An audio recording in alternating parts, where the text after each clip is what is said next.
சங்கீதம் 34 அதிகாரம் 1 வசனம் முதல் 22 வசனம் வரை. கர்த்தரை நான் எக்காலத்திலும் ஸ்தோத்திரிப்பேன், அவர் துதி எப்போதும் என் வாயில் இருக்கும். கர்த்தருக்குள் என் ஆத்துமா மேன்மை பாராட்டும், சிறுமைப்பட்டவர்கள் அதை கேட்டு மகிழ்வார்கள். என்னோட கூட கர்த்தரை மகிமைப்படுத்துங்கள், நாம் ஒருமித்து அவர் நாமத்தை உயர்த்துவோமாக. நான் கர்த்தரை தேடினேன், அவர் எனக்கு செவி கொடுத்து என்ற எல்லா பயத்துக்கும் என்னை நீங்களாக்கி விட்டார். அவர்கள் அவரை நோக்கி பார்த்து பிரகாசமடைந்தார்கள், அவர்கள் முகங்கள் வெட்கப்படவில்லை. இந்த ஏழை கூப்பிட்டான், கர்த்தர் கேட்டு அவனை அவன் இடுக்கண்களுக்கெல்லாம் நீங்களாக்கி ரட்சித்தார். கர்த்தருடைய தூதன் அவருக்கு பயந்தவர்களை சூழ பாளையம் இறங்கி அவர்களை விடுவிக்கிறார்.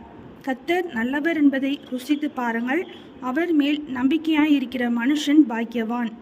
கர்த்தருடைய பரிசுத்தவான்களே அவருக்கு பயந்திருங்கள், அவருக்கு பயந்தவர்களுக்கு குறைவில்லை. சிங்கக்குட்டிகள் தாழ்ச்சியடைந்து பட்டினியாய் இருக்கும், கர்த்தரை தேடுகிறவர்களுக்கோ ஒரு நன்மையும் குறைவுபடாது. பிள்ளைகளே, வந்து எனக்கு செவி கொடுங்கள், கர்த்தருக்கு பயப்படுதலை உங்களுக்கு போதிப்பேன். நன்மையை காணும்படி ஜீவனை விரும்பி நீர்த்த நாட்களை அபேட்சிக்கிற மனுஷன் யார்? உன் நாவை பொல்லாப்புக்கும் உன் உதடுகளை கபட்டு வசனிப்புக்கும் விலக்கி காத்துக்கொள். தீமையை விட்டு விலகி நன்மை செய், சமாதானத்தை தேடி அதை தொடர்ந்து கொள். கர்த்தருடைய கண்கள் நீதிமான்கள் மேல் நோக்கமாயிருக்கிறது, அவருடைய செவிகள் அவர்கள் கூப்பிடுதலுக்கு திறந்திருக்கிறது. தீமை செய்கிறவர்களுடைய பேரை பூமியில் இராமல் அற்றுப்போக பண்ண கர்த்தருடைய முகம் அவர்களுக்கு விரோதமாய் இருக்கிறது.